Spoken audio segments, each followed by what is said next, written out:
ये आकाशवाणी रायपुर है। छत्तीसगढ़ी समाचार बुलेटिन के संग रामेश्वरी बघेल के जय जोहार। अब सुनाओ आज के प्रमुख समाचार। मुख्यमंत्री विष्णुदेव साय आज रायपुर के कृषि विश्वविद्यालय में आयोजित प्रदेश स्तरीय कृषि सहकार सम्मेलन और सम्मान समारोह में हुई शामिल। संपूर्णता अभियान के तहत प्रदेश के आकांक्षी जिला और विकास खंड में होवत है आने कार्यक्रम। और आज देश के संग छत्तीसगढ़ में घलो भगवान जगन्नाथ रथ यात्रा के पर्व उत्साह के संग मनाए जावत है। अब समाचार विस्तार ले। मुख्यमंत्री विष्णुदेव साय आज रायपुर के कृषि विश्वविद्यालय में आयोजित प्रदेश स्तरीय कृषि सहकार सम्मेलन और सम्मान समारोह में शामिल हुई। ये मौका में ओमन नमो ड्रोन दीदी मन ले भेंट मुलाकात करी और ड्रोन के प्रदर्शन लगलो देखी है। समारोह में कृषि मंत्री रामविचार नेताम और रायपुर सांसद बृजमोहन अग्रवाल मौजूद रही। वहीं मुख्यमंत्री आज रायपुर के इंडोर स्टेडियम में प्रदेश पंचायत सचिव संग्रहालय ले आयोजित सम्मान समारोह में घलो शामिल हुई। ये मौका में विधानसभा अध्यक्ष डॉक्टर रमन सिंह, उप मुख्यमंत्री विजय शर्मा, महिला और बाल विकास मंत्री लक्ष्मी राजवाड़े और दुर्ग सांसद विजय बघेल मौजूद रही हैं। नीति आयोग डहर ले पिछड़ा और दूर दराज इलाका के विकास में तेजी लाने बर देश भर के आकांक्षी जिला और विकास खंड में संपूर्णता अभियान शुरू करे गए है। यही कड़ी में नारायणपुर जिला के कोकामेटा गांव में पंचायत स्तर में संपूर्णता अभियान शुरू करेगी।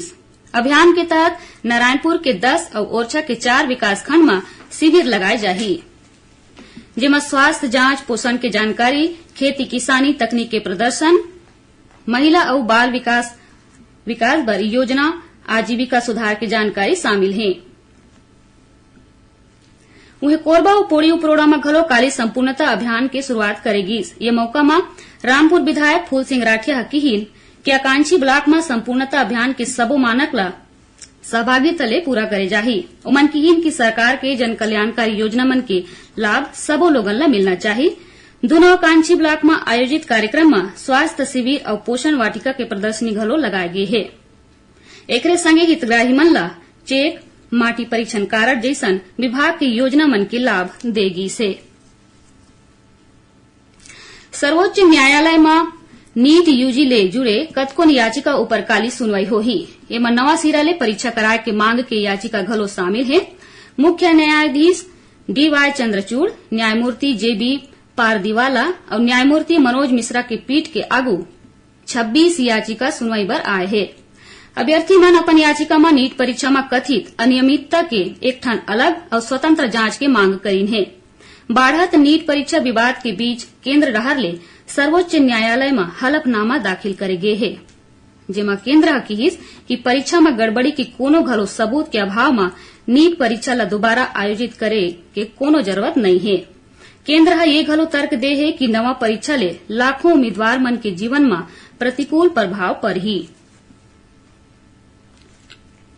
भारतीय खाद्य सुरक्षा और मानक प्राधिकरण पाकिट बंद खाद्य पदार्थ ऊपर स्पष्ट जानकारी लिखे के मंजूरी दे है, जेमा शक्कर, नमक और आने जिनिस शामिल है। ये निर्णय खाद्य प्राधिकरण की बैठक में लेगी। स्वास्थ्य मंत्रालय है कि ये फैसला के उद्देश्य उपभोक्ता मन ला पौष्टिक जिनिस के सही जानकारी देना है, ताकि लोगन अपन सही खान पान पर ध्यान देवें। मंत्रालय यह किहिस की अधिसूचना के मसौदा ला सार्वजनिक करे जाही, जेखर ले सुझाव और आपत्ति मिल सके। खाद्य पदार्थ में शामिल जिनिस की जानकारी सार्वजनिक करे ले गैर संचारी रोग ऊपर रोक लगाए में मदद और लोक स्वास्थ्य ला बढ़ावा मिलही। छत्तीसगढ़ राज्य विद्युत नियामक आयोग डहर ले बिजली दर में करे गई बढ़ोतरी ऊपर प्रदेश कांग्रेस से विरोध जताइस। प्रदेश कांग्रेस अध्यक्ष दीपक बैज किहिन कि बिजली दर में 8% के बढ़ोतरी राज्य सरकार ला वापस लेना चाहिए। आम मन के बिजली के दाम बढ़े ले हलाकान है। पाछू 6 महीना में बिजली सरप्लस वाला छत्तीसगढ़ राज्य बिजली कटौती के केंद्र बन गए है।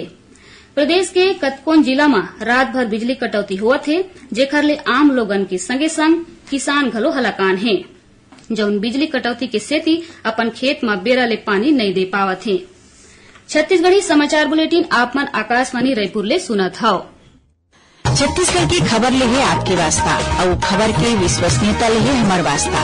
आकाशवाणी समाचार रायपुर के प्रादेशिक समाचार बुलेटिन के संगे संग हमार समसामयिक कार्यक्रम आप रेडियो के संग अपन मोबाइल में घलो सुन सकत हव। आकाशवाणी समाचार फेसबुक, ट्विटर और यूट्यूब में घलो हावय। हमार फेसबुक पेज हरे Chhattisgarh news on AIR, Twitter handle CGAIR news और हमार यूट्यूब चैनल हरे छत्तीसगढ़ AIR न्यूज। तो अब रेडियो के संगे संग आपके मोबाइल के माध्यम ले हम आप तक पहुंचत हैं। छत्तीसगढ़ की हर खबर पर सुनत रहो आकाशवाणी समाचार। अब आगू बढ़थन बाँचे समाचार कोती। सुकमा जिला के जगरगुंडा थाना इलाका ले सुरक्षा बल 5 जन माओवादी मन ला गिरफ्तार करे हे। इकर तीर ले हथियार, बारूद, टिफिन बम और दवाई समेत अब्बड़ अकन माओवादी जिनिस बरामद करे गे हे। बस्तर रेंज के पुलिस महानिरीक्षक सुंदर राजपी बताई कि जगरगुंडा थाना इलाका में सिंगावरम मोड़ के तीर जिला पुलिस बल, DRG और बस्तर फाइटर के संयुक्त टीम कार्रवाई करत 5 जन माओवादी मन ला गिरफ्तार करीस, जेकर बाद गिरफ्तार माओवादी मन ला कोर्ट में पेश करेगीस। दुर्ग जिला के हथखोज औद्योगिक क्षेत्र के कंपनी में एक हादसा हो गए, जेमा एक झीन मजदूर के मौत होगीस। सूचना मिलते पुरानी भिलाई पुलिस मौका में पहुंचीस और जांच में जुट गए है।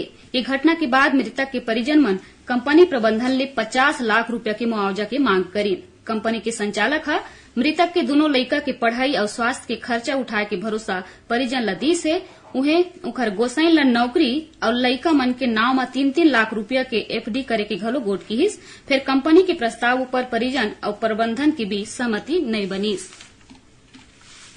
जांजगीर चांपा जिला के सारा गांव में घलो होए सड़क हादसा में स्कूटी सवार एक युवक के मौत होगिस। मृतक युवक यूक्रेन में MBBS के पढ़ाई करत रहिस है। एती कोरबा जिला के हरदी बाजार थाना क्षेत्र में कार के टक्कर ले साइकिल सवार एक जन ग्रामीण के मौत हो गए। कोंडागांव जिला के कोपाबेड़ा में वन महोत्सव के आयोजन करेगीस, जेमा विधायक लता उसेंडी शामिल हुई। ये मौका में नीम, चिरई जाम, आमा, सरई, अमली और जाम के पौधा रोपेगीस। कार्यक्रम में विधायक लता उसेंडी कही कि एक पेड़ माँ के नाव ले चलैया अभियान के तहत हम सब एक पौधा जरूर लगावन और ओकर देखभाल करन। उन्हें गौरेला पेंड्रा मरवाही जिला में घलो भारत स्काउट गाइड जिला संघ और वन मंडल डहर ले पौधारोपण करेगीस। आज देश के आने आने जगह भगवान जगन्नाथ की रथ यात्रा निकाले जावत है। छत्तीसगढ़ में घलो रथ यात्रा के पर्व उत्साह के संग मनाए जावत है। आज बिहनिया ले ही मंदिर मन में श्रद्धालु मन के भीड़ उमड़ीस और दिन भर पूजा पाठ की दौड़ चलिस। ये मौका में कतकों जगह भगवान जगन्नाथ, बलभद्र और देवी सुभद्रा ला रथ में सवार करके यात्रा निकालेगीस। ये मौका में राज्यपाल विश्वभूषण हरिचंदन और मुख्यमंत्री विष्णुदेव साय आज रायपुर के गायत्री नगर जगन्नाथ मंदिर में आयोजित रथ यात्रा महोत्सव में शामिल हुई। उमन भगवान जगन्नाथ की पूजा पाठ करके देश और प्रदेशवासी मन के सुख समृद्धि के कामना करी। ये मौका में उमन भगवान के पहली सेवक के रूप में छेरा पहरा के रस्म घलो निभाइन है। ये मौका में कृषि मंत्री रामविचार नेताम, सांसद ब्रिजमोहन अग्रवाल और विधायक पुरंदर मिश्रा घलो मौजूद रही। और अब सुनाओ मौसम के हाल। काली प्रदेश के कतकों जगह में हल्का ले मध्यम वर्षा और गरज चमक के संग छींटा पड़े के संभावना है। उन्हें 1-2 जगह में अंधड़ और गाज गिरे के चेतावनी दे गए है। संगे दक्षिण छत्तीसगढ़ में भारी वर्षा हो सकत है। और आखिर में प्रमुख समाचार एक गांव फेर। मुख्यमंत्री विष्णुदेव साय आज रायपुर के कृषि विश्वविद्यालय में आयोजित प्रदेश स्तरीय कृषि सहकार सम्मेलन और सम्मान समारोह में हुए शामिल। संपूर्णता अभियान के तहत प्रदेश के आकांक्षी जिला और विकास खंड में होवत है आने आने कार्यक्रम। और आज देश के संग छत्तीसगढ़ में घलो भगवान जगन्नाथ रथ यात्रा के पर्व उत्साह के संग मनाए जावत है। एकरे संग छत्तीसगढ़ी समाचार बुलेटिन इहे सिरावत है। जय जोहार।